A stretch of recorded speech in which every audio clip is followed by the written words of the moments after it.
3월 11일 대한민국당 최고위원회의를 시작하겠습니다.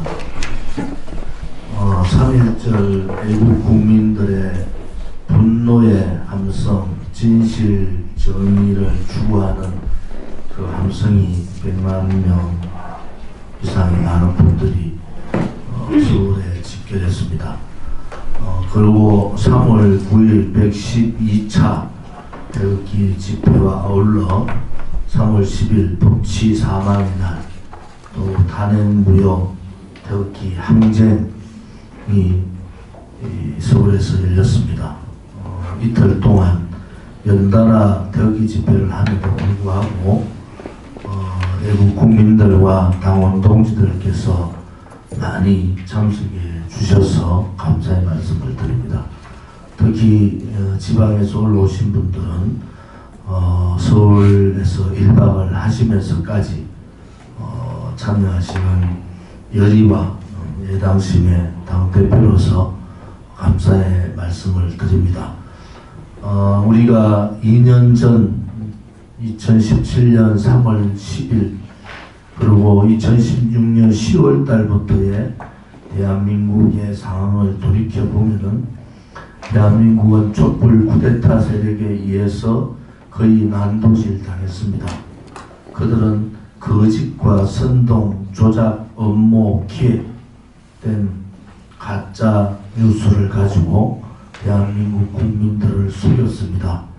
박근혜 대통령은 정상적인 대통령의 역할을 하신데도 불구하고 그것을 국정농단으로 몰고 그 국정농단에 같이 일했던 사람을 적폐로 몰아서 지금은 전직 대통령 두 분과 또 국정원장 3사람 그리고 박근혜 정부에서 일했던 100여 명 이상이 감옥에 가 있습니다.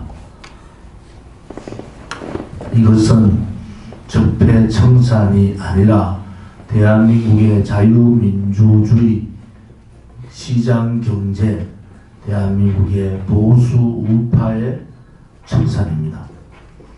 그들이 바라는 것은 적폐라는 이름으로 보수우파 자유민주주의, 한미동맹, 친미를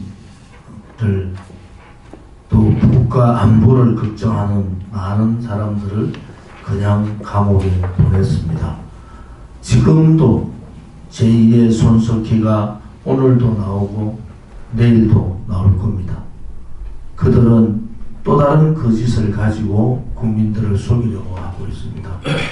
지금 미북 하노이 회담을 통해서 북한의 비핵화에 대한 전혀 비핵화할 생각이 없다는 것이 밝혀졌음에도 불구하고 전 세계 언론이 북한의 실질적인 비핵화 의도를 알았음에도 불구하고 국내의 언론 방송들은 거기에 대해서 비판하지 않습니다.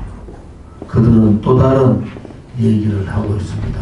문재인 청와대가 그렇게 하듯이 비핵화가 아니라 더욱더 경제협력을 해야 된다라는 논조를 가지는 것은 잘못된 겁니다. 그들이 이렇게 왜곡된 방송을 하고 있는 것은 바로 민노총이 장악한 언론 방송에 지금 구조적인 문제가 있다 그렇게 봅니다. 저는 솔직히 언론 방송이 공정성을 찾고 합리성만 찾는다면 문재인 정부는 벌써 무너졌습니다. 자유한국당의 김현아라는 대변인이 얘기를 했습니다. 지금 원내 대변이라는 사람이 사상 초유의 사건이었으며 역사에 준엄한 교훈이기도 했다라는 말도 안 되는 대변인 발표를 했습니다. 우파 국민의 많은 국민들은 왜 대통령이 감옥에 가 있는가라는 본질적인 의문을 던지고 있습니다. 왜 탄핵이 되어야 되는가라는 본질적인 어문을 자유한국당한테 던지고 있는 겁니다. 그런데 원내대변인이라는 자가 이런 식으로 역사에 준엄한 교훈이었다. 역사에 무슨 교훈입니까? 민주주의, 사회주의 혁명분자들의 교훈입니까? 이것은 자유한국당의 대변인이 할 대변의 목소리가 아닙니다. 대변인이라는 것은 자유한국당 대표를 대표하는 거 아닙니까? 그런데 자유한국당의 원내 대변인이 이렇게 말하는 것은 나경원의 실체를 보여주고 황교안의 실체를 보여주는 거 아닙니까? 지금 선거법 관련해서 더불어민주당이나 정의당, 바른미래 그리고 민평당이 자기들 입장, 자기들의 당의 당리당략에 따라서 연동제 비례대표를 하자고 이렇게 몰아붙이고 있습니다. 대한애국당은 분명히 말씀드립니다. 연동제 비례대표를 반대합니다. 왜 반대하느냐? 연동제 비례대표의 가장 혜택은 대한애국당이 받을 겁니다. 그렇지만은 그것은 연동제 비례대표를 통한 자유한국당 내의 내각제 세력들과 야합을 한다는 것이 전제가 되어 있습니다. 저희들이 예상했던 것이 딱 맞아떨어졌습니다. 나경원은 뭐라고 얘기했습니까? 내각제 개헌 문제를 얘기했습니다. 나경원은 지금 내각제 개헌을 하고 의원수를 줄이고 비례대표를 없애고 내각제를 전제로 한 개헌을 얘기했습니다. 내각제는 뭡니까? 김무성이 그렇게 박지원하고 몇 사람들이 이원집정부제 내각제를 하자고 한 것은 정치 세습을 하겠다는 겁니다. 이제 노골적으로 나경원은 내각제 개헌 얘기를 들고 왔습니다.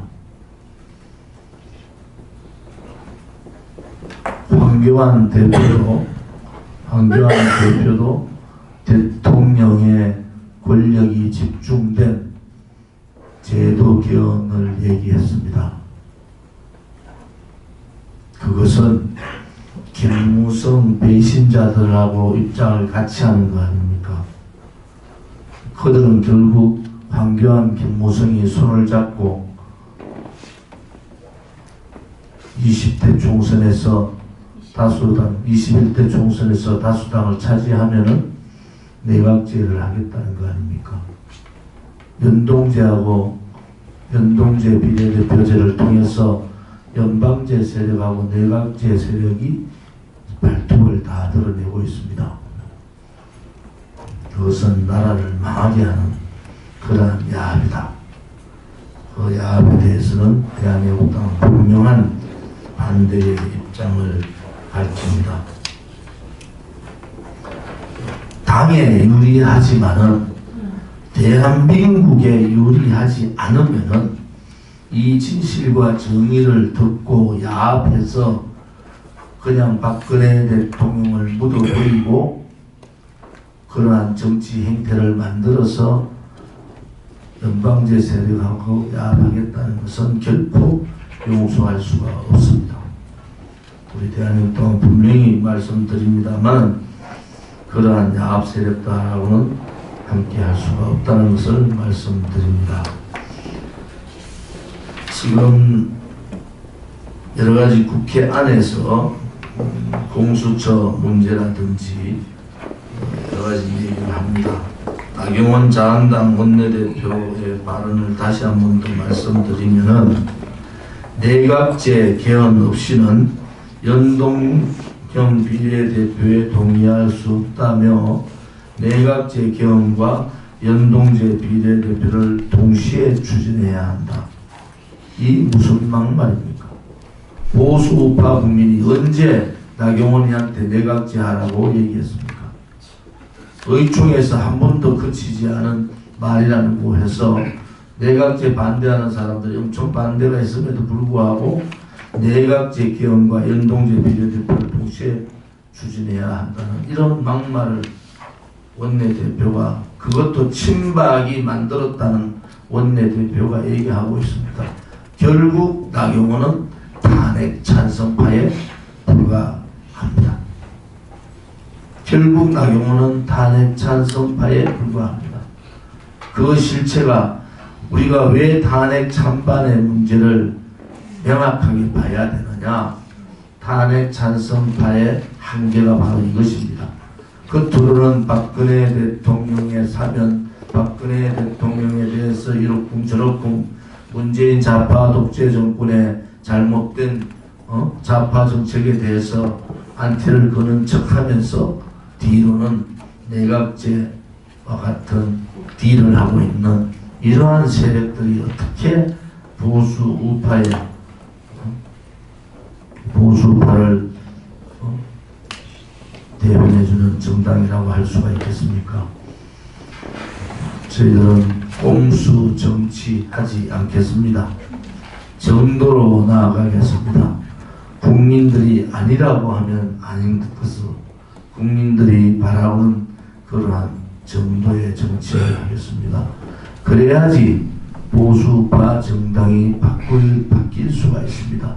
새로운 우파 정당은 꼼수의 정치가 아니라 국민을 받드는, 민의를 받드는 그러한 정치가 되어야 한다고 생각합니다. 김무성이 중앙일보 인터뷰에서 조원진을 얘기했더만요. 뭐라고 했느냐? 극단적 세력에 대해서는 그들의 의견을 들을 필요가 있느냐? 대한애국당이 극단적 세력입니까? 탄핵 주동에 있는 김무성을 욕하면 극단적이 되는 겁니까? 그들은 극단적 분열주의자들입니다. 극단적 배신자들입니다. 김무성에게 다시 한 번 더 경고합니다. 극단적 배신행위, 극단적 망국행위, 극단적 매국행위를 그만두기를 바랍니다.